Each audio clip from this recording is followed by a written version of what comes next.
haleluya, maarifa hayo ni ya ajabu, haleluya, maarifa hayo ni ya ajabu, haleluya.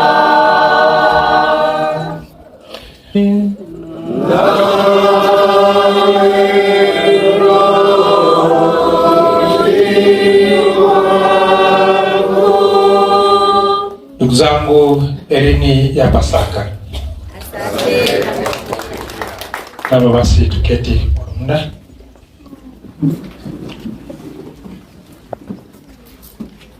Nitaomba basi tutakuwa na utambulisho mfupi tuweze kufahamiana kidogo.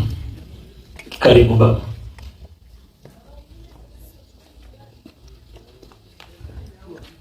Baba padri, masista, waumini wenzangu, tumsifu Yesu Kristo. Kwanza kabisa namshukuru Mwenyezi Mungu kwa siku hii ya 40 ya babu yetu Peter Sabinis. Pia napenda kuchukua nafasi hii kuwatambulisha wanafamilia wa Asenga. Napenda kuwatambulisha wajukuu wa baba yetu Peter. Wajukuu wote simameni.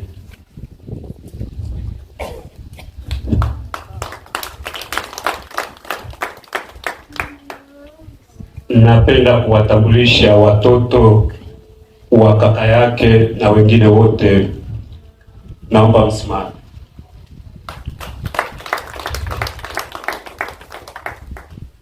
Mabinamu, watoto wa wajomba, watoto wa mashangazi.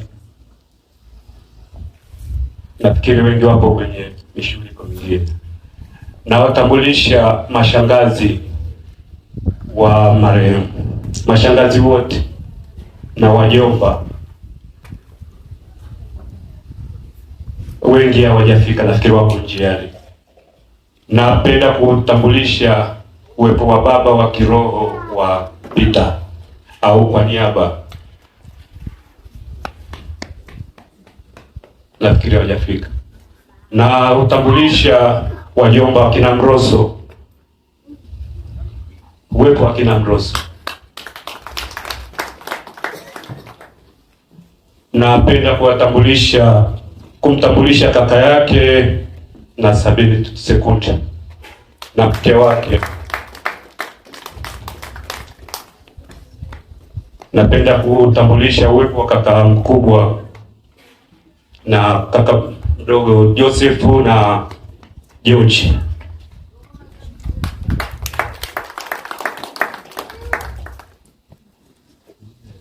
Napenda kutambulisha uwepo wa wanajumuiya wote wa muungano na jumuiya shirikishi. Uwepo wa wanakwaya, karibuni wanakwaya.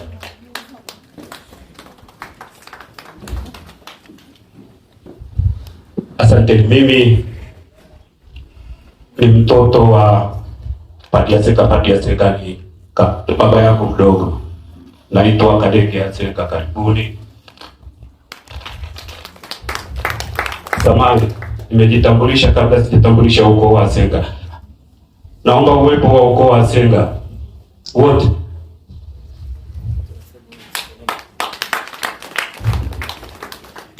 Majirani, japo majirani ndio wanajumuiya.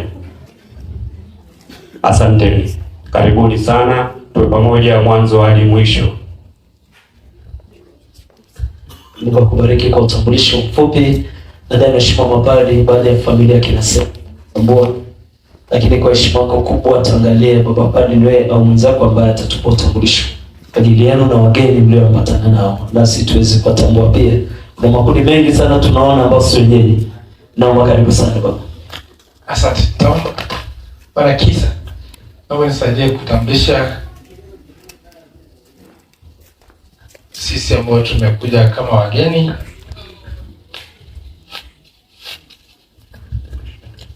Taifa la Mungu, tumsifu Yesu Kristo. Kristo. Basi napenda kwanza kuwatambulisha mafadha ambao tumeongozana nao.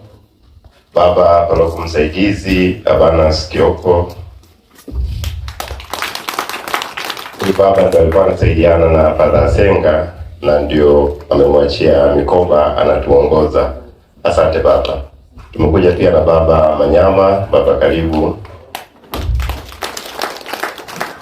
Amekuwa anatuimarisha kiroho mara nyingi pale parokiani kwetu. Asante sana baba kuja na sisi. Tumekuja pia na masista wawili, Sister Salome na Sister Joyce. Asante sana, wanatupa huduma ya kiroho pale kanisani kwetu. Tumeambatana na viongozi mbalimbali kutoka kule kwetu na waamini. Basi nipende kuwatambulisha viongozi wote wa kamati tendaji kwa pamoja, na msimame mtupigie mkono. Sasa tuko parokia ya Salasala na parokia teule. Kwa hiyo kuna katibu na katibu msaidizi wa parokia ya Salasala, lakini vile vile tuna kiongozi kutoka parokia teule Bwana Bakezi. Asante sana. Sasa katika makundi haya mawili ndio niwatambulishe kwa pamoja. Kwanza niwatambulishe wanakwaya. Haya, wanakwaya kutoka parokia ya Salasala, parokia teule, naomba mtusalimie. Asanteni sana. Na pili basi naomba nitambulishe makundi mawili kwa ujumla. Kwanza tunamtambua vile vile, tumekuja na baba mwenyekiti mstaafu. Kabla ya mimi, yeye ndo ametuongoza na yeye ndo alimhudumia Padre Senga kwa muda mrefu sana. Naomba nimtambulishe kipekee baba Ngoi. Huyo na baba Kioko ndio walikuwa wauguzi wakuu wa Padre Senga pamoja na Richard, ambaye Richard naomba usimame, tunakutambua na wewe kwa umuhimu wako. Basi baada ya hao naomba niwatambulishe sasa Waesia wote kwa ujumla, tusimame. Asante sana. Basi haya ndio makundi ambayo tumeambatana nayo. Kama watakuja wengine ama ambao sijawaona kwa umuhimu nitawatambulisha baadaye, lakini tunashukuru sana kwa makaribisho yote ambayo mmefanya juu yetu, na asanteni kuweza kushiriki nasi kwa sikukuu ya umuhimu. Tuna uzito juu ya jambo hili na tunashukuru kupata nafasi ya kushiriki nanyi. Tumsifu Yesu Kristo. Asante sana. Nadhani sasa tumefahamiana. Hata hapo baadaye unatambua kutoka Salasala unani, tumekuja kujua na Padre Manyama, tutanena naye baadaye wageni wake paroko. Kwa mengine tutafanya pale baadaye mwishoni. Niombe basi tuwaalike tukiongozwa na Mheshimiwa Mabande, tusimame wote tuendelee na adhimisho la sadaka takatifu. Karibuni. Taifa la Mungu, tumesikia wimbo wa kuingia, anasema kwamba nimefufuka na ningali pamoja nawe. Hii ni maneno kwamba Kristo amefufuka na yupo pamoja nasi. Tumetoka Salasala, Dar es Salaam, kuungana na familia hii ya baba yetu marehemu Padre Peter Senga kwa imani hii moja kwamba tutafufuka siku moja. Ni kwamba tulipopata ya msiba huu, tulikizana msiba wa kumpumzisha baba yetu kule Arusha, na sisi kama Salasala au Dar es Salaam tukaona tusiishie pale, tuje tufike nyumbani, tuendelee kwa fariji kama familia, na sisi kwa upande wetu tunafarijika tunapokuja kushiriki nanyi kumwombea pumziko la milele. Na kama nilivyosema siku moja kwamba mimi na historia na Father Peter kwamba hata kama sikufika nyumbani alinifundisha shuleni na mwisho siku nikafanya kazi na yeye. Kwa hiyo tukawa na ukaribu wa namna ya kipekee kwamba kipindi kimoja tulikuwa tunasoma darasa moja, yeye amesimama, mimi nimeketi, na baadaye nimefanya kazi pamoja, mimi ikiwa msaidizi kama mlezi wangu, na nikasema itaniridhisha moyo kuja kufika katika familia hii, niwe mmoja wenu pia, sio kwa leo tu, lakini basi kwa zinaendelea kwamba tufanye urafiki wa karibu ambao alituachia baba yetu. Hivyo basi leo tumekuja kwa sababu hiyo ya kuendelea kumwombea uzima wa milele, nawe malaika kutuombea sisi sote tujue neema za mbinguni, na siku moja tuna imani kwamba tutakutana na yeye kule mbinguni. Basi kwa ajili yake, kwa ajili ya dhambi zetu na za kwake, basi kabla ya kuadhimisha ibada takatifu tuombe msamaha wa dhambi ili tustahilishwe kuadhimisha fumbo hili. Na mungamia Mungu Mwenyezi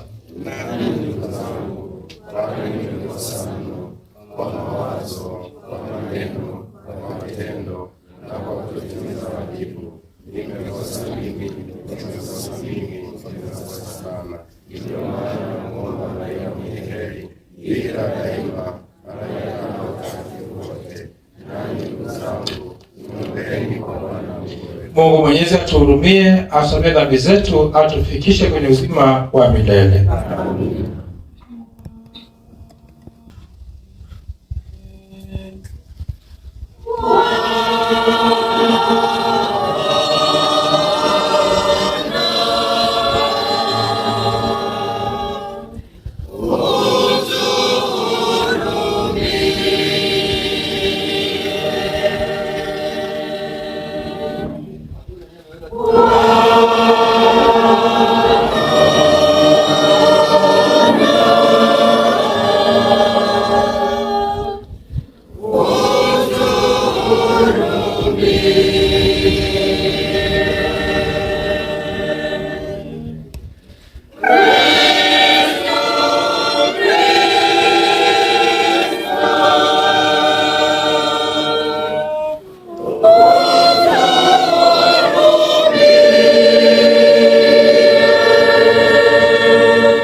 Tuombe. Mungu, umetufungulia siku ya leo mlango wa uzima wa milele kwa ajili ya mwana wa pekee aliyeshinda mauti. Tunakuomba utujalie sisi tunaadhimisha sherehe ya ufufuko wa Bwana, tupate kufufuka kwenye mwanga wa uzima wa kwa ajili ya kufanywa wapya na Roho wako, kwa ajili ya Bwana wetu Yesu Kristo mwanao, anayeishi na kutawala katika umoja wa Roho Mtakatifu, Mungu milele na milele.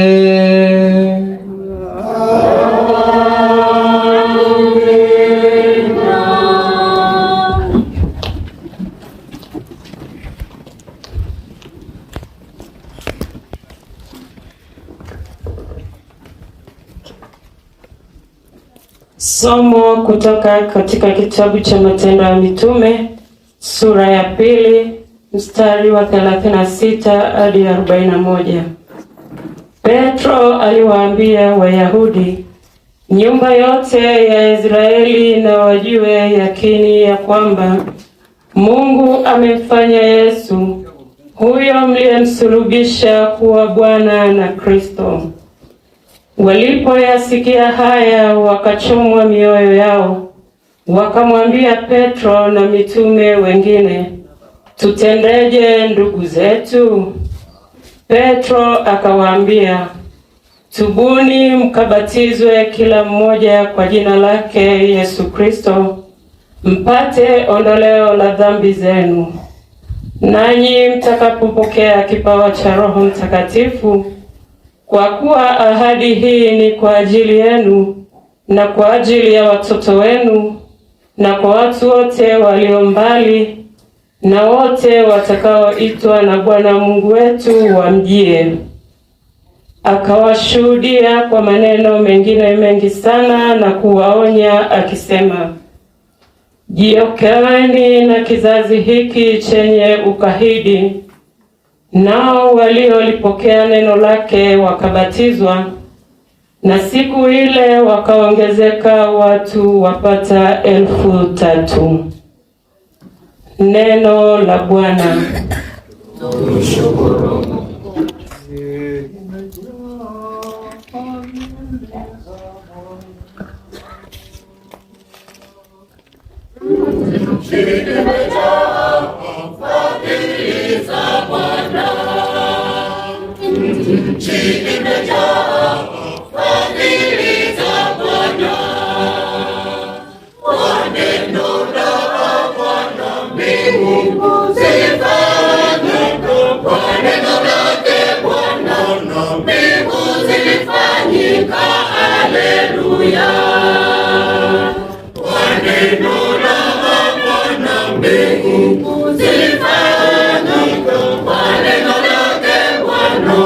Mbingu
zilifanya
Tutashangilia na kuifurahia.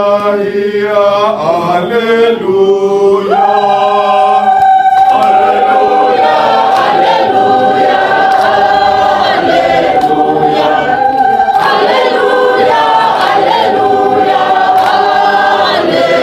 haleluya, haleluya, haleluya, haleluya, haleluya, haleluya, haleluya, Bwana awe. Hata siku ya kwanza ya juma, Mariamu Magdalene alikwenda kaburini alfajiri, kungali giza bado, akaliona lile jiwe limeondolewa kaburini. Basi akaenda mbio, akafika kwa Simoni Petro na kwa yule mwanafunzi mwingine ambaye Yesu alimpenda, akawaambia, wamemuondoa Bwana kaburini, wala hatujui walikomweka. Basi Petro akatoka na yule mwanafunzi mwingine, wakashika njia kwenda kaburini. Wakaenda mbio wote wawili, na yule mwanafunzi mwingine akaenda mbio upesi kuliko Petro, akawa wa kwanza wa kufika kaburini. Akainama na kuchungulia, akaviona vitambaa vya sanda vimelala, lakini hakuingia. Basi akaja na Simoni Petro akimfuata, akaingia ndani ya kaburi, akavitazama vitambaa vilivyolala, na ile leso iliyokuwepo kichwani pake haikulala pamoja na vitambaa, bali imezongwazongwa mbali mahali pa peke yake. Basi ndipo alipoingia naye yule mwanafunzi mwingine aliyekuwa wa kwanza kufika kaburini, akaona na kuamini, kwa maana hawajalifahamu bado andiko ya kwamba imempasa kufufuka. Neno la Bwana.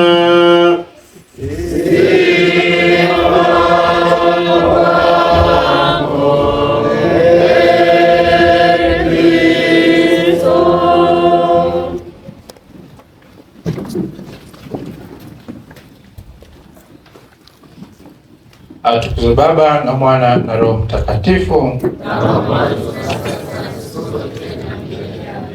Raha ya milele umpe Bwana. Palipita Senga pumzike kwa amani. Ndugu zangu ambao tumekusanyika hapa, wenyeji na sisi ambao tumetoka Dar es Salaam, tumekuja hapa kwa nia moja na tumeunganishwa hapa kwa sababu ya marehemu Padre Peter Stenga. Na japo leo tutaja kwa msiba huo, tumeshazika padre, tumekuja tuseme tuunganike pamoja kama familia ya Dar es Salaam na familia ya huko kwa Asenga pamoja na majirani zao. Kwa kikuu ni kwamba tumekuja hapa kwa shukrani kwa zawadi aliyokuwa kwetu baba huyu Padre Peter Asenga. Kila mmoja wetu tukiamua leo tuzungumze ametugusa kwa namna gani. Nimejaribu kufanya kule parokiani siku moja baada ya msiba, na watu akawa na maneno mengi walivyomkumbuka Fada, alichowafanyia, zikawa nyingi sana, na tumekuja hapa kwa shukrani hiyo hiyo kwamba tunaendelea kushukuru Mungu kwa zawadi ya Father Peter Asenga. Mfalme mmoja kule Egypt, Alexander, alipokuwa kwenye alipokuwa anaugua kama ilikuwa na Father Peter, kwa sababu nakumbuka chache na Father walipokuwa kwenye kitanda cha kuungua, alikuwa anaongea vitu vingi vya kinabii. Mfalme Alexander aliwaita watu wa karibu naye kama alivyoniita mimi, akaita Bwana Ngobi, Richard hapa na hapa. Alipoita wale wa karibu naye akawapa maagizo matatu. Alexander akamwambia, siku ya msiba wangu nikifa mimi, nitaomba siku hiyo jeneza langu lipelekwe na madaktari hodari nchini. Siku ya msiba Father Peter tubeba sisi mapadre. Alexander akatoa agizo la pili kwamba nikifa, jiani tutakapoenda makaburini, naomba basi dhahabu na fedha zimwagwe barabarani, watu wapite juu ya dhahabu na fedha. Na la tatu akamwambia, basi kwenye jeneza langu naombeni sasa mikono yangu iwe nje. Na kufuma jeneza iwe mikono yangu inaonekana wazi nje. Wale wakauliza, mbona maagizo haya magumu? Akaanza kuwaelezea kwamba tunapoishi maisha haya tuwe na utayari kwamba hata tukitumia madaktari wale hodari mjini, bado uhai wa binadamu una Mungu. Na agizo la pili, na mbona sasa tumwage barabarani dhahabu na fedha? Akasema tatizo azizuii mauti. Na mbona mikono yako iwe wazi? Akasema nilikuja bila chochote na nitarudi bila nini? Bila chochote. Nadhani Alexander alikuwa na maana halisi ya maisha ambayo tumeona na Father Peter, kwamba Father Peter tumejitahidi upande wetu kanisa kule Dar es Salaam, familia tumejitahidi sana. Najua maneno tushasikia mara nyingi, lakini tusingeweza kufanya chochote. Mapenzi ya Mungu yametimia. Kumbukeni hata Yesu mwenyewe, tumeingia kipindi cha wiki kuu ndio imeisha. Alipopitia ule uchungu mwingi, akasema, kikombe hiki kinipite, lakini mapenzi yako yafanye nini? Yatimike. Na nakumbuka maneno haya kwa Father Peter akiniambia, mbona uchungu mwingi huu? Mbona naumwa hivi? Nakumbuka nikimwambia tukiwa hospitali, Father atapita upesi, akaniambia, mbona upesi hauji? Ni maneno haya Yesu kwamba mbona uchungu ni mwingi. Basi mapenzi ya Mungu yakatimia kwa Father. Na leo tunakuja hapa kama kumbukizi ya siku zake 40 zimepita, bado tuna kumbukizi na yeye. Na la pili, kwamba Father amefanya vitu vingi sana. Kwa mfano nimesema mimi amenifundisha. Nilikuwa profesa wangu na Father Wanyama hapa. Ametufundisha sisi wote kule Arusha. Atujana naye ametuachia hekima, busara aliyokuwa nazo, yani vitu vingi. Na sisi ambao tunakumbukumbu na Father kule Salasala, amefanya vitu vingi na familia hivi. Lakini mwisho wa siku Father ameondoka, ametuacha na ameacha yote haya kwa ajili ya utukufu wa Mungu. Na ya tatu, mikono wazi kwamba duniani tukiwa bila chochote na tutarejea bila chochote. Ila kwa maneno ya kufariki familia ni kwamba wakati tumetoka Dar es Salaam, mimi sikujua familia hii. Nishakuja huku Mashati nadhani 2009. Ni zamani sana, Father Bara akiwa anatufundisha kule Arusha. Na leo tumekuja tunauliza kwa mzee Senga wapi? Ni Rombo Mashati, lakini kwa nani? Kwa mzee Senga. Naomba tukumbuke mbinguni, maisha ya mbinguni. Maisha ya mbinguni ni kama tunavyoishi huku duniani. Mimi babu yangu anaitwa Mwangangi. Hatujaja kwa Mwangangi hapa, tumekuja kwa nani? Kwa Senga. Sasa hili ninalo nataka kulisema ni kwamba tulipokuwa mashemasi, tukiwa mashemasi huwa tunasoma somo la mwisho kwa miezi 4, huwa tunatafakari maisha ya baadaye, ambayo sisi sote hapa tunatarajia maisha ya baadaye. Kwa hiyo mwalimu aliyekuwa anatufundisha kule Nairobi akatuuliza swali, na labda sitaki niulize hii familia, nitauliza sisi ambao tumeshiriki nao. Akatuuliza darasani, ni nani kati yenu hapa ambaye wao hajafa mtu akazikwa?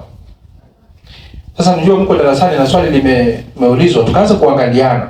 Tukaangaliana. Sasa sijui ni shemasi mjinga au mwenye busara.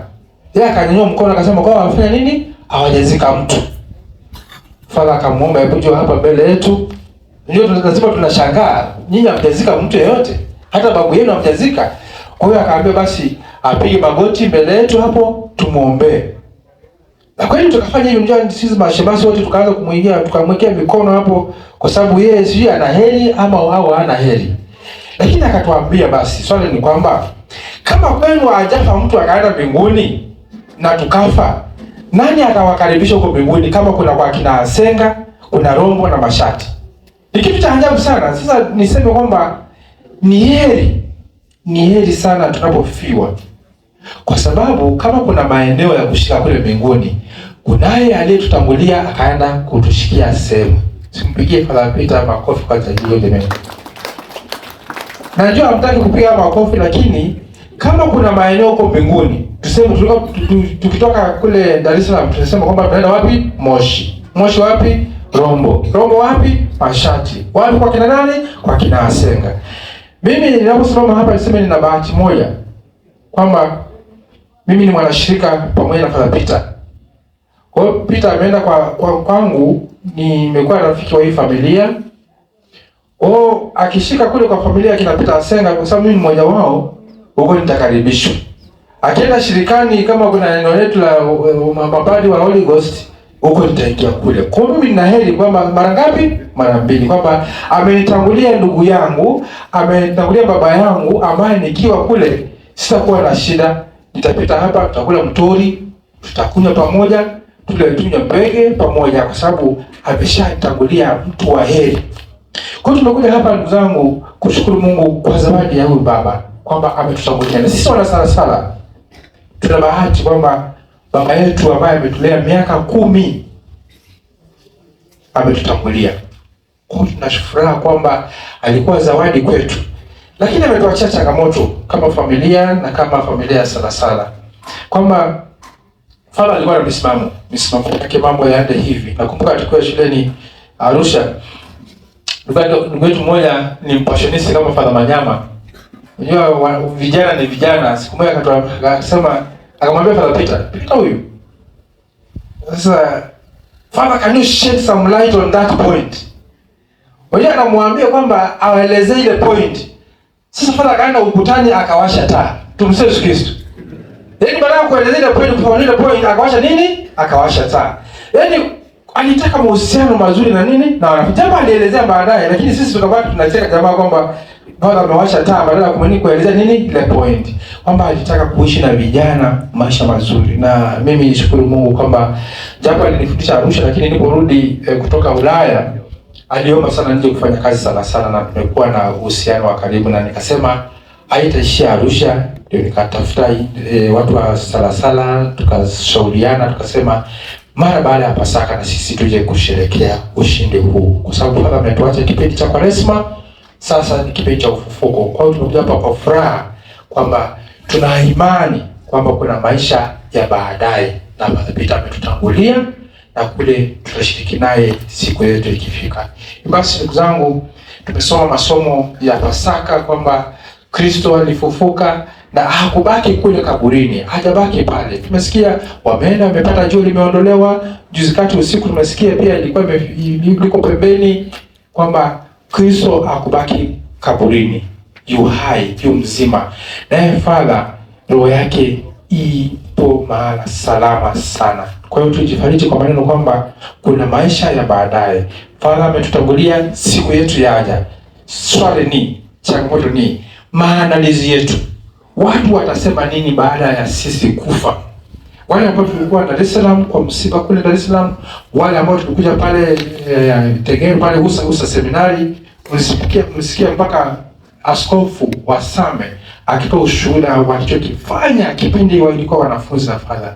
Watu watasema nini kunihusu mimi siku yangu itakapoondoka? Kwa hiyo tuangalie na sisi maandalizi yetu sasa hivi, kwa sababu hatuishi milele. Tuseme labda baada ya miaka 50 watakao kuwepo labda ni hawa wajukuu wa familia hii, wengine tutakuwa tumeondoka. watu watatuonea nini kuhusu maisha yetu. Tumekuja hapa kwa sababu ya jambo jema ambalo Father amefanya, ile mbegu ambayo amepanda ndani yetu, tukaamua tuje mpaka tuje tuendelee kufariji hii familia. Tuombe kwamba Father kwetu hawe malaika wa kutuombea huko mbinguni, tupate kunyoosha minendo yetu, na sisi watu wapate kutendea maneno matamu, maneno mazuri kwa ajili ya kazi na maisha yetu ambayo tumeishi hapa mbinguni. Tumsifu Yesu Kristo. Basi naomba tuchukue dakika moja ya ukimya kumwombea baba yetu uzima wa milele mbinguni.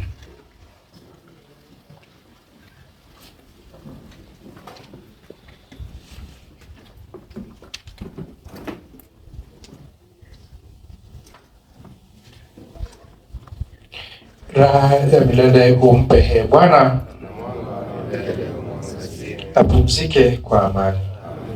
Basi tukae tumesimama, naomba tusali sala za waamini.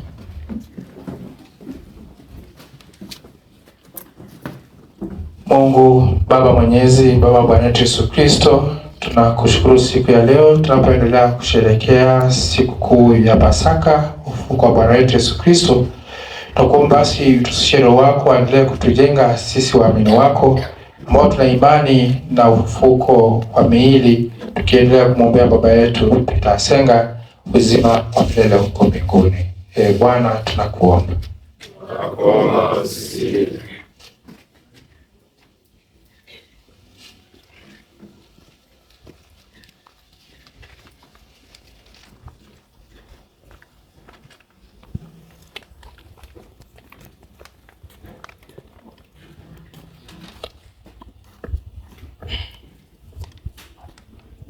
Mungu Baba mwenye huruma, naliombea kanisa lako takatifu duniani kote, ubariki na kuwaongoza Baba Mtakatifu, maaskofu na mapadri na watawa wote, ili waongozwe na Roho Mtakatifu katika kulitumikia kanisa lako kwa uaminifu na upendo, ili liwe tumaini na faraja kwa wote. Bwana. Mungu Baba Mwenyezi, tunakuomba uibariki parokia ya Mashati na parokia ya Salasala na waamini wote, wajalie umoja na mshikamano na upendo wa dhati katika kumtumikia Kristo. Bwana. Mungu wa rehema, tunakuomba umpokee marehemu Peter Sabinus Asenga katika ufalme wako, umsamehe dhambi zake na umpe pumziko la milele, afufuke pamoja na Kristo. Bwana. Mungu mweza wa yote, tunaliombea taifa letu la Tanzania lijae amani, umoja na haki. Waongoze viongozi wake walitumikie kwa uadilifu na mapendo. Bwana. Baba mwema, waimarishe waamini wote katika imani, tumaini na upendo, ili wawe mashuhuda wa Kristo aliyefufuka. Bwana. Mungu wa faraja, wafariji wote waombolezaji, hasa familia ya marehemu, wajalie nguvu na tumaini la uzima wa milele. Bwana. Tuendelee kuomba Mungu atujilie sala zetu, asikie sala za watu waliopo hapa, asikie sala za kina baba, asikie sala za kina mama, asikie sala za kila mmoja wetu. Tunaomba Mama Maria ambaye mwombezi wetu kwa Mungu, tunamsali salamu Maria, umejaa neema, Bwana yu nawe, umebarikiwa kuliko wanawake wote, na Yesu mzao wa tumbo lako amebarikiwa. Maria mtakatifu, mama wa Mungu, tuombee sisi wakosefu, sasa na saa ya Mungu uliye nguvu yetu na makimbilio yetu, na kuomba usikize maombi yetu kwa jina la Kristo Bwana wetu. Amen. Tuendelee basi na sadaka.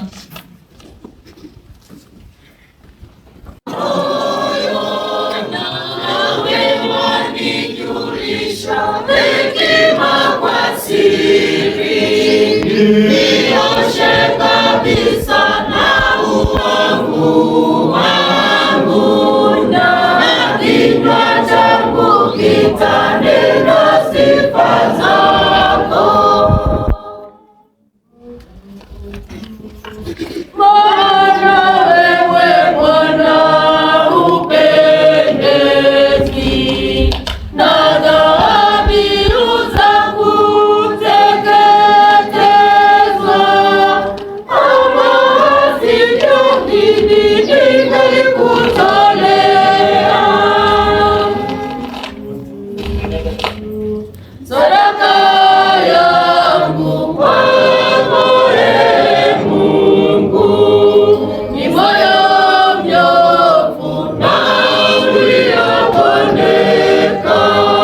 tazama wapendezwa na kweli ya moyo, nawe wanijulisha hekima kwa siri, nioshe kabisa na uovu wangu, na kinywa changu kitanena sifa zako.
Salini ndugu, ili sadaka yangu na yenu ikubalike kwa Mungu Baba Mwenyezi. Bwana apokee sadaka mikononi mwako kwa sifa na utukufu wa jina lake, na pia kwa manufaa yetu sisi na kanisa lote takatifu. Tuombe. Bwana, tunakutolea sadaka hii tukishangilia kwa furaha sikukuu ya Pasaka. Kwa namna ya ajabu kanisa lako linazaliwa upya na kulishwa kwa sadaka hiyo kwa njia ya Kristo Bwana wetu.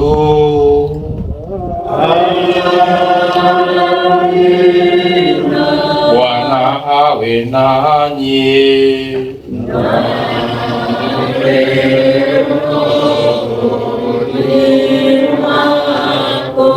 Inueni mioyo.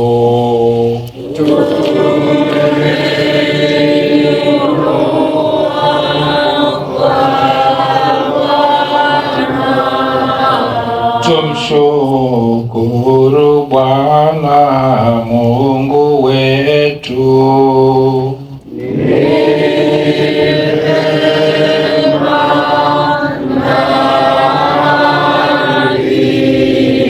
Kweli ni vema na haki, tendo la kupana la kuleta wokovu, kukutukuza kila wakati e Bwana, lakini siku hii kutangaza utukufu wako, kwa kuwa Kristo Pasaka wetu ametolewa sadaka.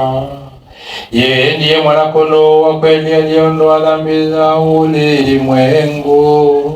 Yeye ndiye aliangamiza mauti yetu kwa kufa kwake, na alitengeneza upya uzima kwa kufufuka kwake. Kwa hiyo katika upeo wa furaha ya kipasaka, ulimwengu mzima unashangilia, lakini pia nguvu za mbinguni na majeshi ya malaika wanaimba utenzi wa utukufu wako wakisema bila mwisho.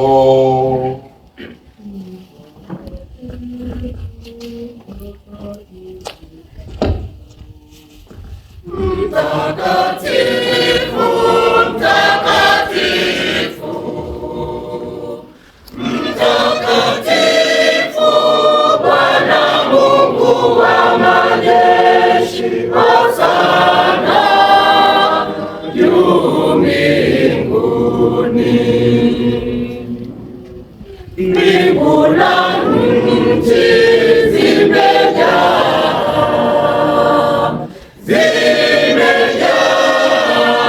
utukufu wako, hosana juu mbinguni. Hosana, hosana, hosana, hosana, hosana, hosana, hosana, hosana, hosana juu mbinguni. Hosana, hosana, hosana, hosana, hosana, hosana, hosana, hosana, hosana juu mbinguni. Mbarikiwa ajaye, ajaye kwa jina la Bwana, hosana juu mbinguni. Hosana, hosana, hosana, hosana, hosana, hosana, hosana juu mbinguni. Hosana, hosana, hosana, hosana, hosana, hosana, hosana, hosana, hosana juu mbinguni.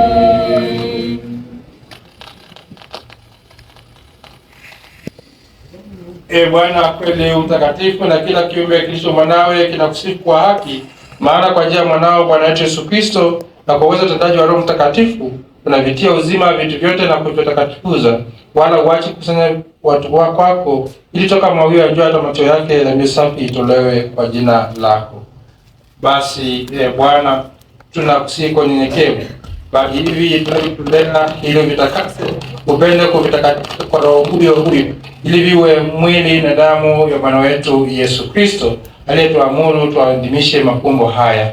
Maana yeye mwenyewe siku ile alipotolewa alitoa mkate, na akikushukuru alibariki, akaumega na akawapa wafuasi wake akisema, twaeni mle nyote, huu ndio mwili wangu utakaotolewa kwa ajili yenu.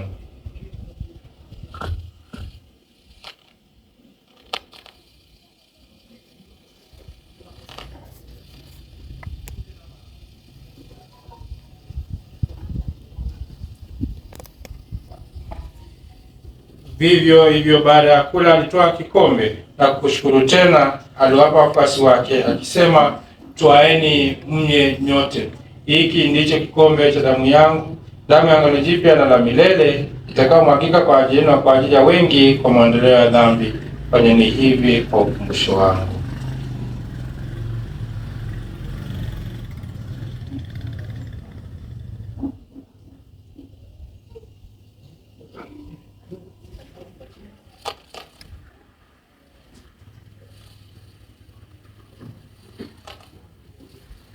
Tutangaze fumbo la imani.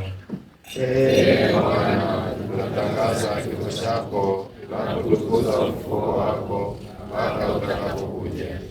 Kwa hiyo Bwana, tunapoadhimisha ukumbusho wa mateso ya mwanao yaletayo wokovu pamoja na ufufuo wake wa ajabu na kupaa kwake mbinguni, na tunapotazamia ujio wake wa pili, tunatolea kwa shukrani sadaka hii iliyo hai na takatifu, na kuomba uyaangalie matoleo ya kanisa lako kwa kumtambua yeye aliye kafara, ambayo ilitaka kutuza kwa sadaka ya kifo chake.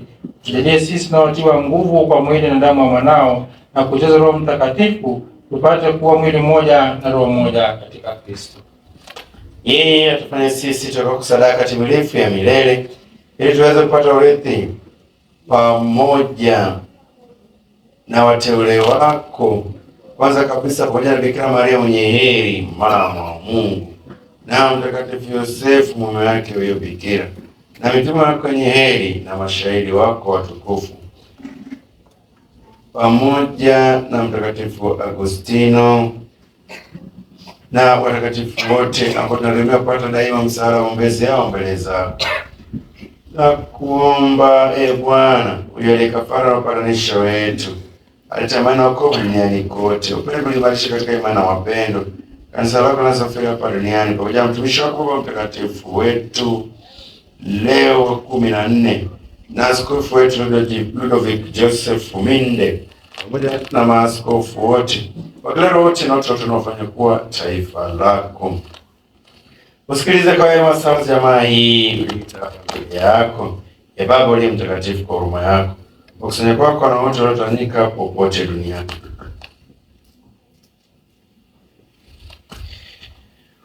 Umkumbuke mtumishi wako Padre Peter Senga uliyemwita kwako kutoka dunia hii.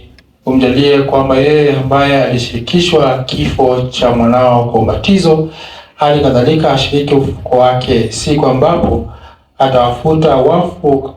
atawafufua wafu katika miili yao kutoka ardhini. Hapo ataufananisha mwili wa unyonge wetu na mwili wa utukufu wake. Pia wapokee kwa wema katika ufalme wako ndugu zetu marehemu na wote walioaga dunia wakiwa wamekupendeza. Nasi tunatumaini kufika katika ufalme huo, ili pamoja tushibishwe milele kwa utukufu wako. Ndipo utakapofuta kila chozi katika macho yetu. Maana kwa kukuona wewe Mungu wetu kama ulivyo, tutafanana nawe milele yote, na tutakusifu bila mwisho kwa ajili ya Kristo Bwana wetu, ambaye kwa njia yake unajalia ulimwengu mema.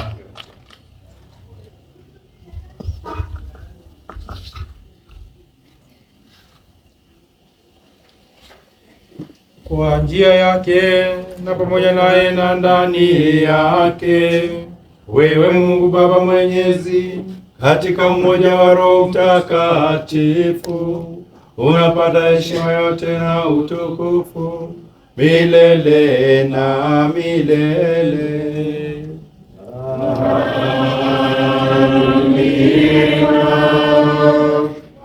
Kwa kulitia agizo la Mwokozi wetu na tukifuata mafundisho ya kimungu, tunasali pamoja. Baba yetu uliye mbinguni, jina lako litukuzwe, ufalme wako ufike, utakalo lifanyike duniani kama mbinguni. Utupe leo mkate wetu wa kila siku, utusamehe makosa yetu kama tunavyowasamehe sisi waliokosea, usitutie katika shida, lakini utuokoe maovu. Bwana, tunakuomba utuokoe katika maovu yote, utujalie kwa amani maishani mwetu, kusudi kwa msaada wa huruma yako tuokolewe ndani na dhambi, wala tusipatane na jambo lolote, tunapotazamia tumaini lenye heri na ujio wa Mwokozi wetu Yesu Kristo. Kwa ufalme wako na nguvu na utukufu hata milele. Bwana Yesu Kristo aliyewaambia mitume wako, amani nawaachieni, amani yangu nawapa. Usitazame dhambi zetu, ila tu imani ya kanisa lako. Upende ulijalia amani na umoja kama ilivyo mapenzi yako, unaishi na kutawala milele na milele. Amina. Amani ya Bwana iwe daima nanyi. Basi kwa furaha ya Pasaka tupeane amani.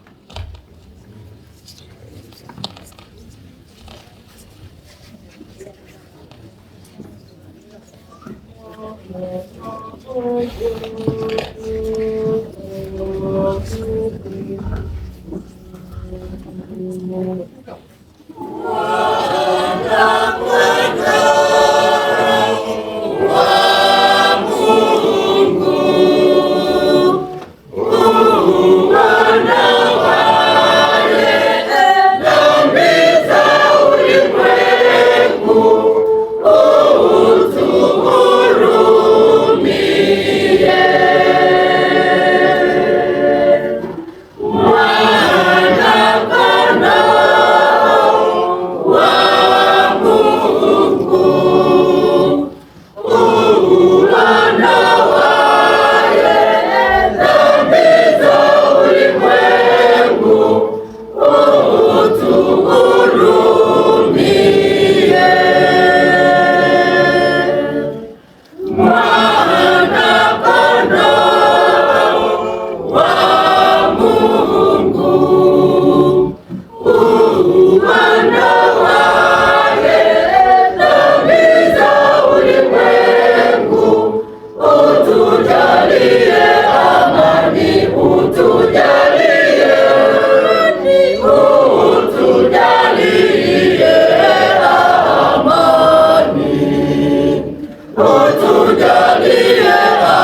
Tazameni mwana kondoo wa Mungu, tazameni aondoaye dhambi za ulimwengu. Heri yao walioalikwa kwenye karamu ya mwana kondoo. Bwana, sistahili kuwa wangu, lakini sema neno tu na roho yangu itapona.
Sala ya Mtakatifu Ignasi.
Kushukuru kwa kuwa nimeumbwa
Pasaka wetu amekwisha kutolewa kuwa sadaka, yaani Kristo. Haleluya! Basi na tuifanye karamu kwa yasiyochachika, ndio weupe wa moyo na kweli. Haleluya, haleluya. Tuombe. Mungu, ulilinde kanisa lako kwa wema wako wa daima, ili likiisha kufanya upya kwa mafumbo ya Pasaka lipate kufikia mwangaza wa ufufuo kwa njia ya Kristo Bwana wetu.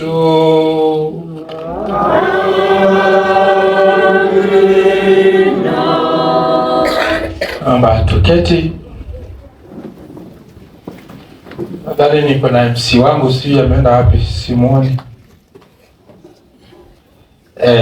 Yupo busy na mambo mengi. Tumsifu Yesu Kristo. Tunashukuru Mungu, kwanza tumeanza hapa na ibada ya misa ambayo ni zawadi ya kipekee ambayo tukimpa Peter Asenga. Kilichobaki kwetu ni kumwombea, kutoa sadaka kwa ajili yake, na hivyo tunashukuru Mungu kwamba ametuwezesha, hali ya hewa ni nzuri na tumefikia muda huu. Naona nimeleta maji ya baraka kuyabariki. Basi naomba MC utupe kwa utaratibu ambao ulikuwa umetupa pale mwanzoni, ukibaki maji haya.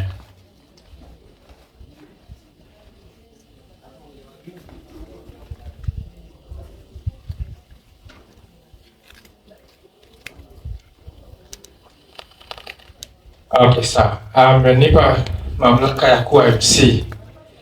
Ameniambia zile taratibu zetu za kule Salasala tuzifanye. Basi kwa niwe MC kwa muda huu, tutakuwa watu wakitoa kuongea kusimama chache, na tukimaliza hapo ameniomba tutabariki maji haya na kuna makaburi katika familia ambayo tutaenda kuyabariki. Kwa hiyo nichukue fursa hii kwanza kuwapongeza familia na majirani kutualika na kukubali wito wetu. Tuliomba kuja na mkusema hapana, mlisema njooni bishwa. Kwa hiyo tunawashukuru sana kama familia kwa moyo huo, na kama nilivyosema kwamba tunashukuru pia kwa zawadi ambayo mlikuwa mmetupa Father Peter Asenga, sisi kama wanashirika, lakini sisi kama pia waumini wa kweli Salaam kwa kipindi cha miaka 10. Kwa hiyo ni jambo la kushukuru Mungu. Naomba kabla ya mwingine nitoe utaratibu mfupi tu ambao tutaupata hapa. Tutasikia watu wachache wakizungumza. Ninajua nina viongozi wangu, lakini kabla niite viongozi wangu, naomba nimnyanyue mtu ambaye nataka ni mheshimu sana kwa alichokuwa kwa Father na alichokuwa kwa parokia yetu na ambacho amekuwa kwangu mimi nilipokuja Salasala. Naomba nimuite Boniface Ngowi. Naomba uje hapa Boniface. Huyu baba kweli amekuwa kama ndugu ya familia hii. Amefanya kazi kubwa sana. Hata kabla mimi nije Salasala kwa kumuongoza Father, alifanya kazi kubwa sana. Naomba tupigeni Ngowi makofi jamani.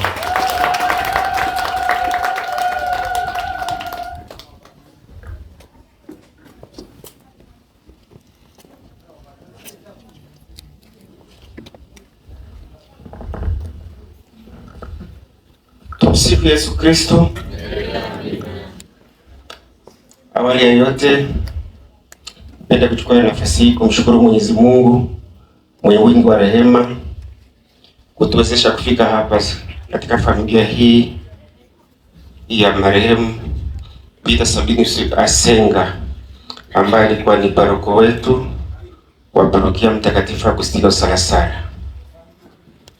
Lakini la pili, nipende kumshukuru baba paroko msaidizi Urbanus Kioko ambaye pia ndiye aliachiwa kazi ya uchungaji baada ya paroko kufariki, na amekuwa ni mwanga kwetu sisi wana Salasala hata katika kipindi hiki ambacho tulikuwa kwenye msiba mzito wa baba yetu. Kiufupi, lakini pia nipende kuwashukuru viongozi wa kamati tendaji ya parokia kiongozwa na mwenyekiti, katibu na viongozi wengine pamoja na wote ambao tumesafiri kwa pamoja kwa nia moja kuja kutoa pole kubwa kwa familia ya marehemu paroko wetu Peter Asenga. Niwashukuru pia wote ambao tumefika siku ya leo. Nilikuwa napiga mahesabu, paroko alifariki tarehe 27 ya mwezi wa pili. Mwezi wa pili ulikuwa na siku 28 na leo ni tarehe 7. Kijumlisha utapata ni siku ya 40 toka alipofariki. Kwa tumekuja kwa ajili ya kutoa pole, lakini tukitambua kwamba Father Peter Asenga pamoja na kutuhudumia, lakini pia alikuwa ni nguzo kubwa ya familia hii ya Asenga, ambapo nami kwa vipindi tofauti niliwahi kufika hapa nyumbani kusalimia familia, lakini pia kushiriki matukio mbalimbali kwenye ukoo wa paroko, hasa misiba hapa na kule Useri. Kiufupi, paroko wetu alifika parokiani Salasala tarehe 22 ya mwaka 2015. Kipindi hicho nilikuwa mwenyekiti wa parokia na namshukuru Mungu kwa nafasi hiyo. Alifika na kaniamini, tumefanya kazi naye pamoja kwa kipindi chote takriban miaka 16 akiwa pale parokiani. Amekuwa ni mwanga mkubwa sana katika parokia yetu.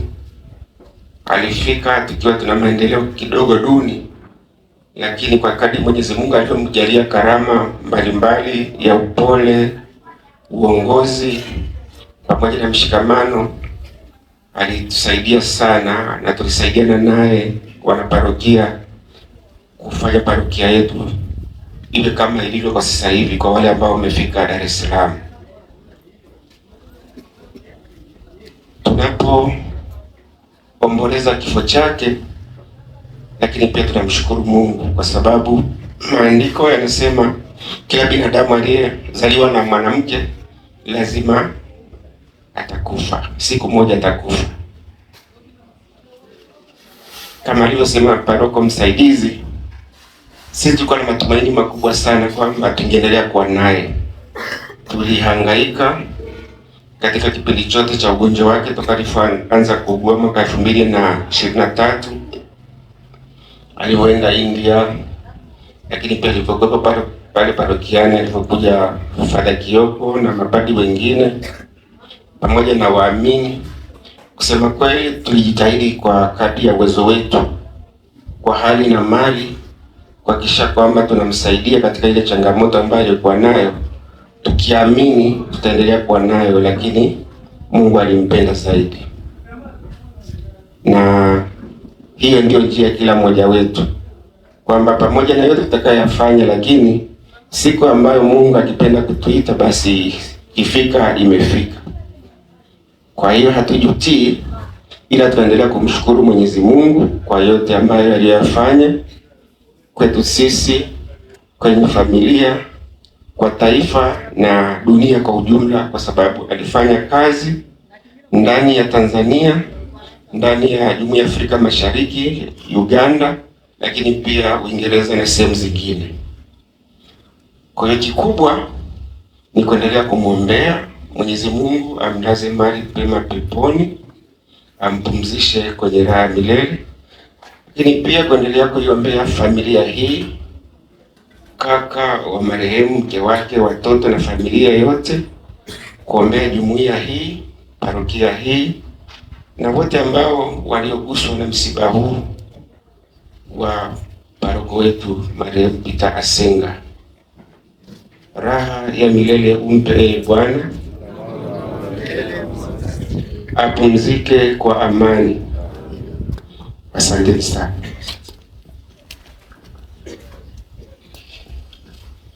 Nimemwita Boniface Ngowi ambaye kwa heshima ambayo nimebahatika kuishi pale Salasala, ilikuja kipindi Father bado anaumwa na hali ikaendelea kuwa si nzuri kwa miaka hiyo miwili. Nakumbuka siku moja, huu ni ushuhuda sasa, Father akawa anapanda gari. Sasa Ngowi akataka kumsaidia kufunga mkanda. Sasa akaniuliza, kwani Ngowi ananiona kama mtoto? Lakini kwa upande wangu, Waswahili husema kwamba mtoto umleavyo ndivyo akuavyo. Kwa hiyo na mimi sikuweka yale maneno nikaenda kumshirikisha mwana Ngowi. Akaniambia, Father, hivi ndio tumefundishwa sisi. Nyinyi ni mababa zetu, lazima tuwahudumie.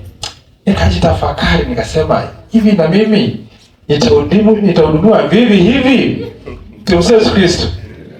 Kwa niseme kwa upande mmoja, japo nimehudumiwa sawa kabisa, lakini nikawa nasema kupata muumini na umri wake, hata mimi ananihudumia vile vile, nikipanda nataka kuniweka, nikamwambia unataka unifanyie kama Peter Asena wewe? Kwani mimi ni mtoto? Tunataniana, lakini kwa ni maadili mazuri sana. Kwa Baba Ngowi, na kuheshimu sana kwa majitoleo yako. Wale wa Salasala, mnakumbuka siku za mwisho kweli tumekimbizana sana. Kwa sasa nina ofisi ya paroko na ofisi yangu na ninaongoza, lakini sikuwa sina wasiwasi siku yoyote ile. Hata kama nipo ofisini, lazima niwe ofisini. Ngowi alikuwa mstari wa mbele kwenda hospitali. Siku moja nadhani tunaungua kama vidonda vya tumbo, mimi na Ngowi. Tulikuwa tunajikuta asubuhi tumetoka misa na tumeenda hospitali na tunarudi kupata chakula saa 11 tukishughulikia Father. Kwa hiyo ni heshima kubwa sana hapo nimejifunza kwako Bwana Ngowi, na tuombe kwamba Mungu aangalie kwa wema kazi ambayo umeifanya sana. Shukuru sana.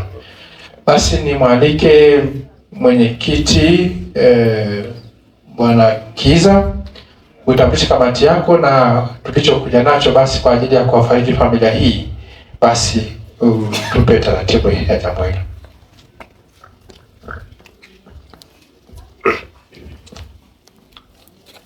Tumsifu Yesu Kristo. Kristo. Basi naomba nianze utambulisho kwanza. Nimesema tumekuja parokia Salasala na parokia teule. Kwa hiyo naomba Bwana Magesa ni katibu msaidizi parokia teule, naomba uje huko mbele. Alafu kwa hiyo huyu anatoka parokia teule ya Mtakatifu Teresia ambayo ilikuwa Kigango, sasa imekuwa parokia teule. Tulikuwa tumeenda kusalimia pale parokiani, tumelikuta ghorofa lenu. Hongereni sana kwa nyumba nzuri ya mapadre. Na amependa, amesema anataka achukue ule mchoro akauweke pale parokia teule. Tumwombee, amechukua mzigo mzito. Naomba nimtambulishe katibu msaidizi wa kamati tendaji ya parokia Salasala, dada Beatrice. Naomba usogee kwanza hapa mbele.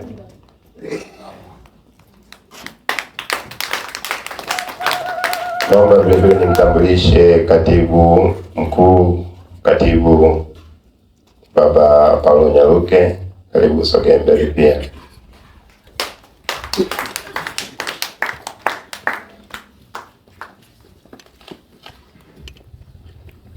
Mimi kama ambavyo baba amenitambulishwa, naitwa Florian Kiza, ndio mwenyekiti. Na basi kama ambavyo tumewatambulisha mara ya kwanza, tumeungana na wanaparokia teule na parokia Salasala. Basi kama ambavyo baba amesema, alitushirikisha hili swala, na hata kabla ya sisi kuwa viongozi alishaongea tayari na uongozi wa kabla yetu wa Baba Ngowi, ambapo tuliona jambo hili ni jema, kwa maana mazishi yalifanyika Arusha, tukasema basi ni vyema kuja kuani msiba huko nyumbani. Na katika kuwasiliana na familia, tarehe hii ikawa njema kwetu sote, na basi ndio maana tuko hapa. Kwa hiyo kama parokia, kwanza tumeshiriki kwa kiwango fulani maandalizi ya siku ya leo, lakini kipekee tunawashukuru sana familia kwa yote ambayo umeyafanya, ambayo tumeyakuta jinsi yalivyo. Tunashukuru sana, tuwapongeze familia kwa yote ambayo wameyafanya. Na pili, napenda niwapongeze wote ambao tumekuja kutoka Dar es Salaam kwa ajili ya shughuli hii. Walio wengi wana kazi nyingi na mambo mengi, lakini wamejitoa kifedha na kimuda. Tunawapongeza na asanteni sana kwa kushiriki kuwatia joto familia, tuwapongeze pia. Na basi wakati tunajadili kule kwamba mambo haya yatakuwaje na familia wakatuhakikishia kwamba kila kitu kiko salama, tukasema basi tusije mikono mitupu. Kwa hiyo kwanza moja, tumekuja na hizi zawadi chache za ukumbusho za baba yetu Peter Asenga. Hizi ni picha nzuri kabisa. Naweza mkaona picha hii. Picha iliwahi kumshtua father mmoja pale parokiani. Alikuwa ameamka asubuhi anakimbia, sasa akawa anaangalia kwenye kioo kwa mbele, hii picha ilikuwa iko nyuma, akadhani father Asenga amekuja tena. Kwa hiyo unaona hii picha na tabasamu lake, ndivyo jinsi ambavyo kila mmoja akipita akiangalia na mkumbuka father alikuwa na tabasamu hili kila ukikutana naye. Kwa hiyo tumesema ukumbusho huu ukae hapa kwa familia, ikawa ni sehemu ya tabasamu, licha ya kwamba mna machungu ya kuondoka, lakini basi ikawa ni sehemu ya tabasamu la kushiriki naye maisha yake ambayo aliyaishi hapa. Na kama jinsi ambavyo wengi wameelezea, hata na sisi tunayo mengi ya kusema juu yake, lakini tunamshukuru sana Mungu juu ya zawadi yake ya maisha. Na zaidi ya hiyo, tukitambua kwamba vile vile mmefanya mengi ili siku ya leo kuweza kuwa kama jinsi ilivyo, tumekuja na ubani kidogo ama lambilambi kidogo ya kuweza kusaidia ama kupunguza magumu pale ambapo mmefanya maandalizi yote. Tunaomba tuweze kuikabidhi lambilambi kwa familia.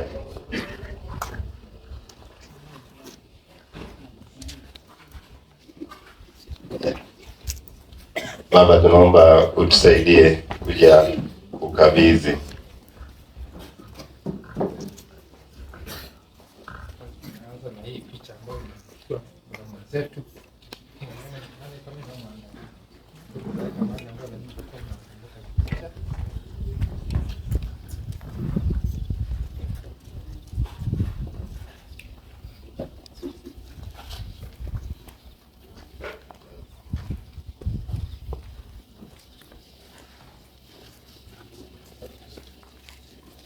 Baada hapo kuna hiki kitabu chenye picha nyingi sana za msiba kule Dar es Salaam na Arusha. Leo nita photobook ambacho tumesema tutoe kwa familia. Nilipofika kule sebuleni kwa father, nilipewa kitabu niangalie picha zake za zamani. Na nilipokuwa shuleni nikaona zile mabamunda, zile suruali za zamani zile kubwa sana. Kwa hapa tuna picha nzuri ambao watu wakija wanaweza kuangalia kumbukumbu hizo. Hii hapa. Alafu hapa tumesema kama alivyosema mwenyekiti kwamba tuendelee basi kuwafuta machozi kwa hii hapa.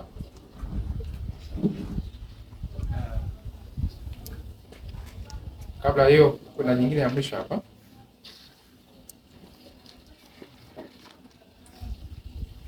Na tunaendelea kuongezea na basi niwakaribishe na parokia teule kama wana chochote. Karibu.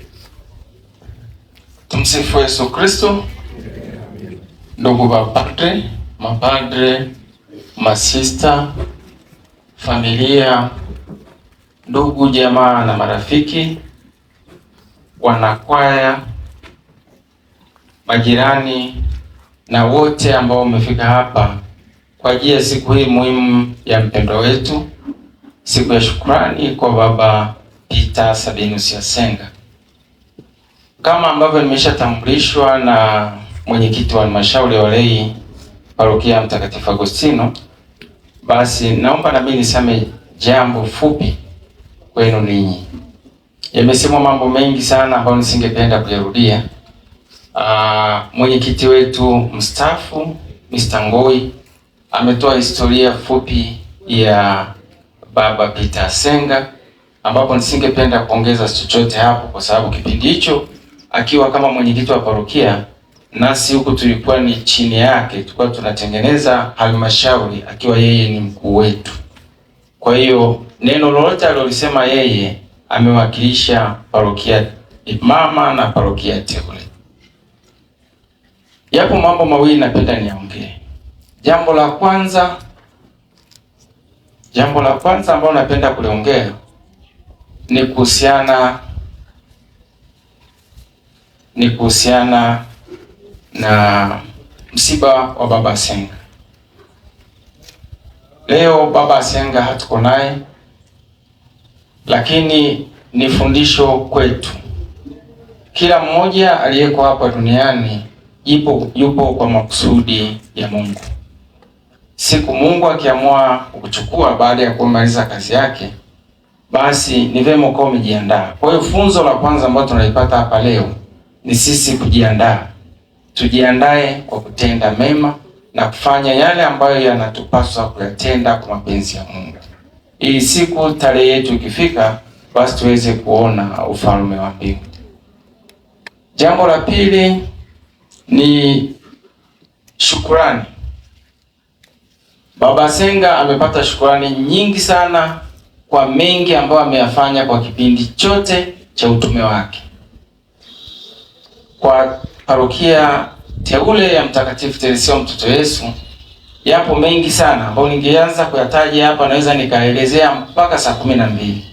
Lakini naomba yaunganishwe na moja tu, kwamba wakati Baba Asenga anaanza kutuhudumia, alitukuta sisi ni kama kanda, kwa tunaitwa kanda A.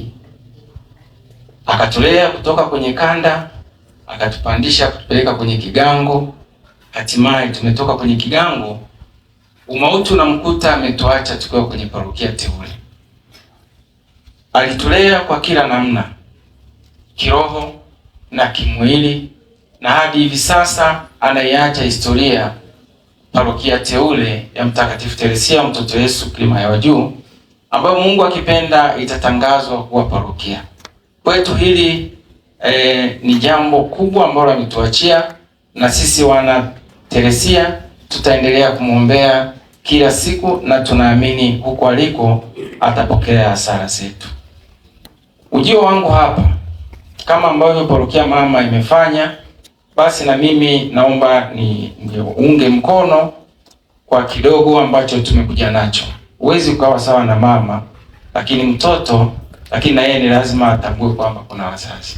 Kidogo tulichokuja nacho, tumekuja na shilingi 100,000 hapa, naomba ipokelewe na ikabidhiwe kwa familia.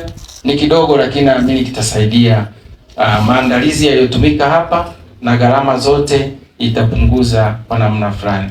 Tumsifu Yesu Kristo. Raha ya milele umpe Bwana, apumzike kwa amani. Raha ya milele umpe Bwana, apumzike kwa amani. Raha ya milele umpe Bwana, apumzike kwa amani. Asanteni sana.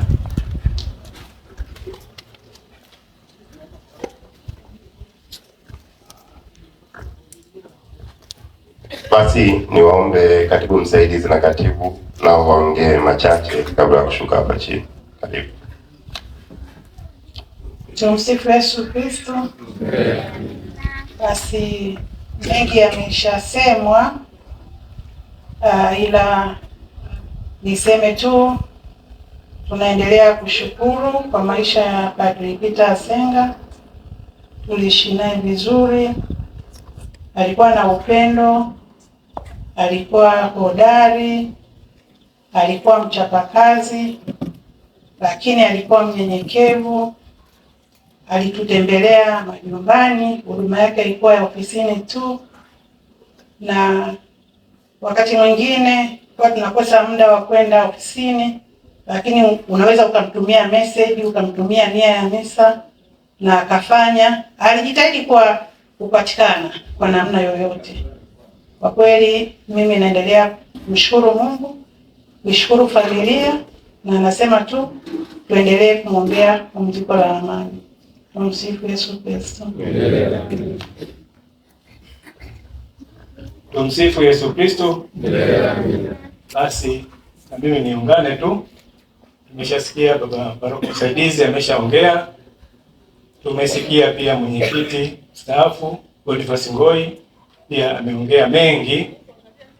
Mwenyekiti pia ameongezea, na tumesikia parokia teule kile ambacho amefanya.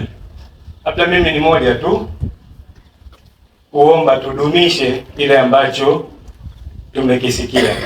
Tudumishe ushirikiano, tudumishe umoja katika nyanja zote. Kiroho, nafikiri wana Salasala pale tunakumbuka alijitahidi sana kutuimarisha kiroho. Kuna kipindi pamoja na umri wake na hali yake, lakini aliweza kufungisha ndoa zaidi ya 100 kwa siku moja, akisimama yeye mwenyewe ndoa moja baada ya nyingine.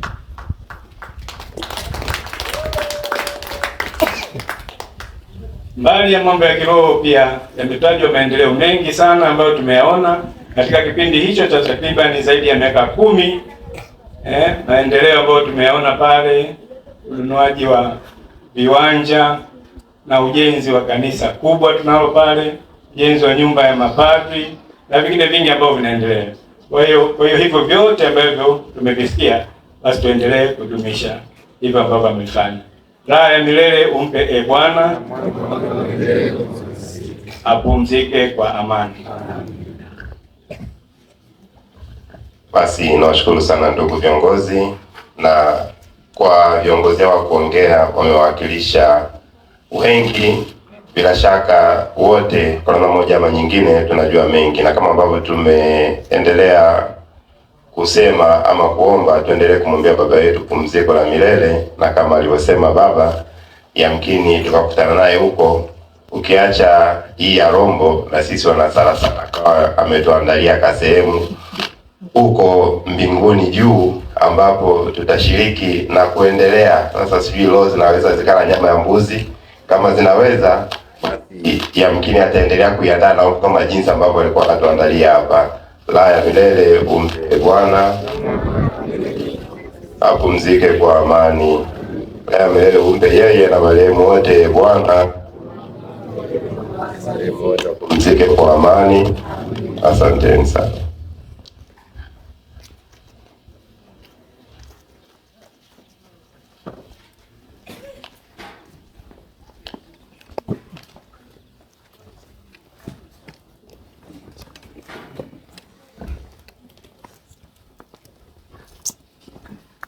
Tusimame basi tupate baraka, na baada tutabariki maji twende makaburini na ratiba nyingine inafuata.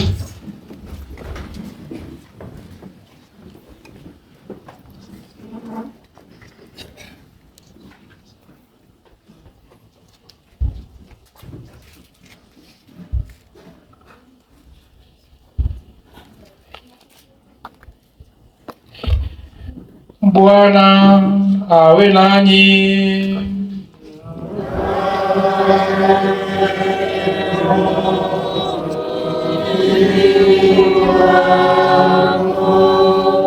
Inameni mpate baraka.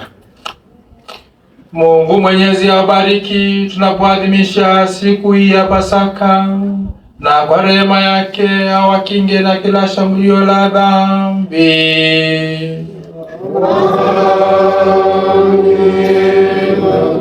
Yeye ambaye kwa ufufuko wa mwanawe pekee anawafanya upya kwa ajili ya uzima wa milele, awajalie tunzo za milele.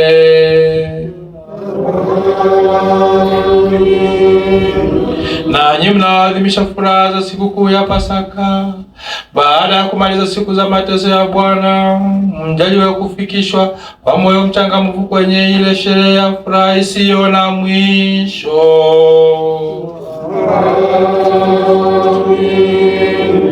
Na baraka yake Mungu Mwenyezi, Baba na Mwana na Roho Mtakatifu iwashukie na kukaa nanyi daima.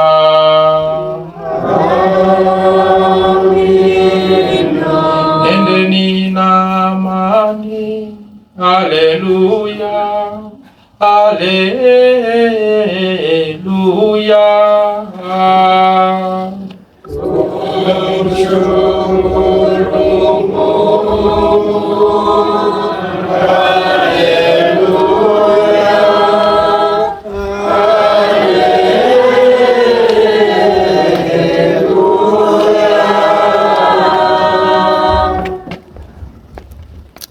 Msaada wetu katika jina la Bwana. Bwana awe nanyi. Tuombe. Bwana Mungu Mwenyezi, kwa wema wako usikilize sala za watu wako, na ukitukumbuka na sisi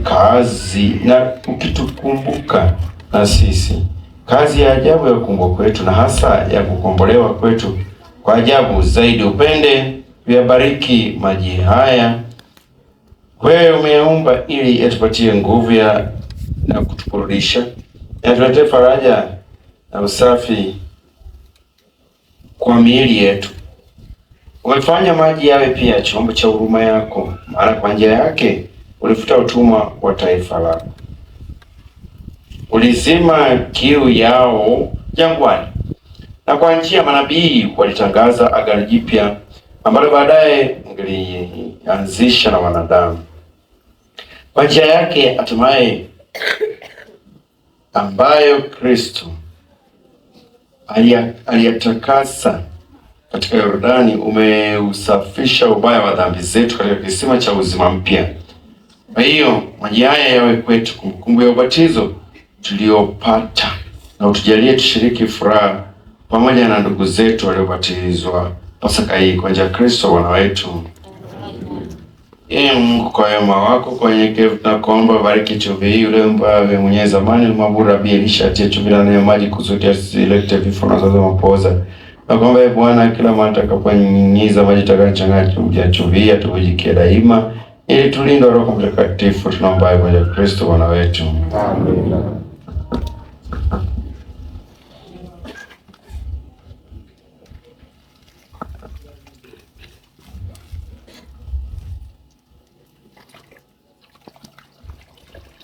Kwaya mtupe wimbo, tunakwenda kubariki makaburi katika familia hii.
Bwana awe nanyi.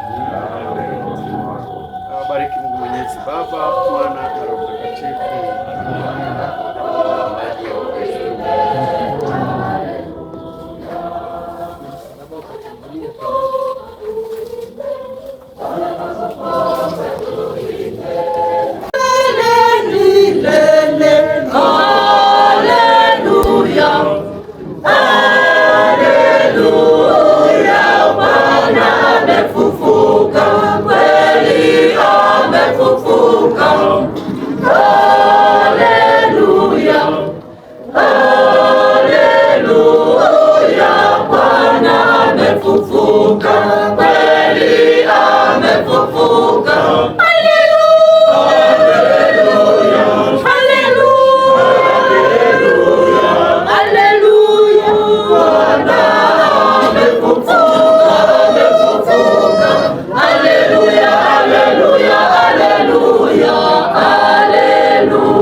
Waumini.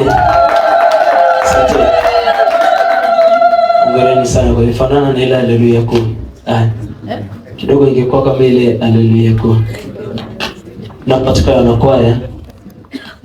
Tunamshukuru Mungu mpaka na kati na hii, nikiamini kwa heshima kubwa itifaki tu izingatiwe kwa kila mmoja wetu ambaye tuko ndani ya familia ya baba padri wetu ambaye Mwenyezi Mungu apenda kumuita kwake.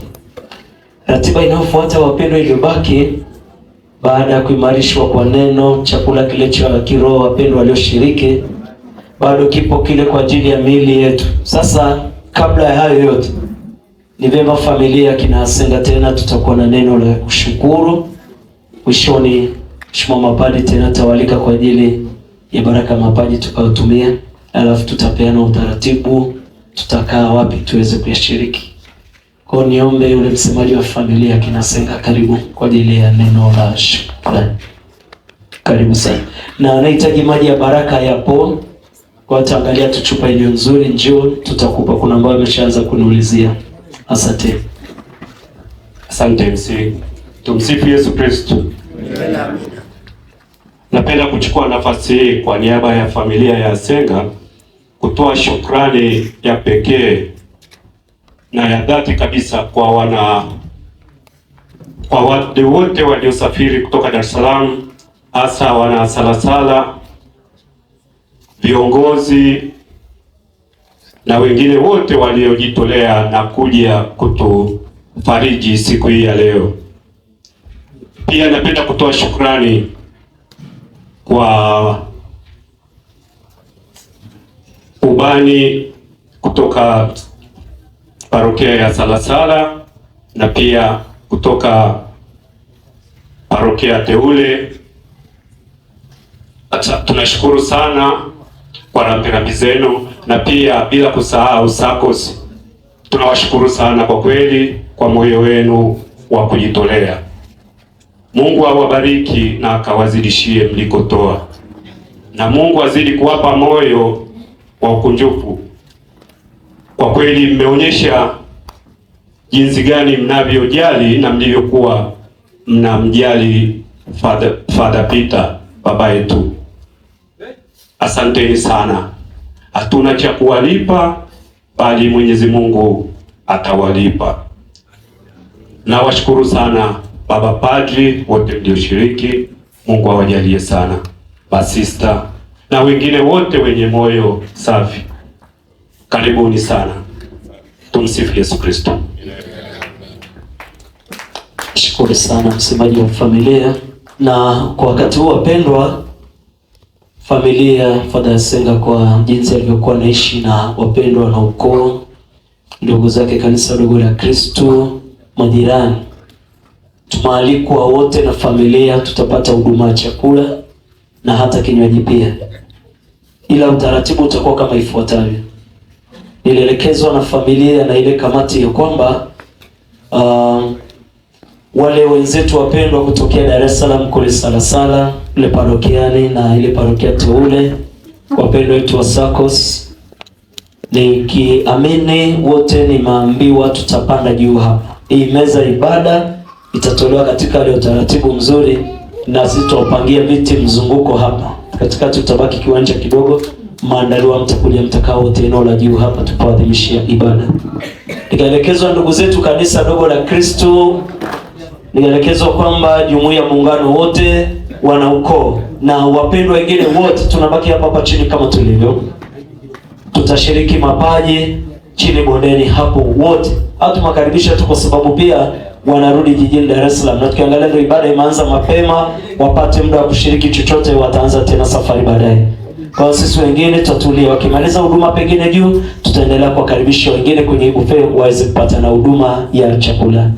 Basi niwaalike sasa, baba padre atatuongoza kwa sala kubariki mapaji, na wakati wanakwenda kubadilisha mavazi tutaweka utaratibu mzuri kwa ajili ya chakula.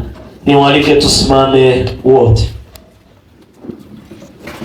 Twasema asante, twasema asante, Baba twasema asante, ewe Mungu wangu.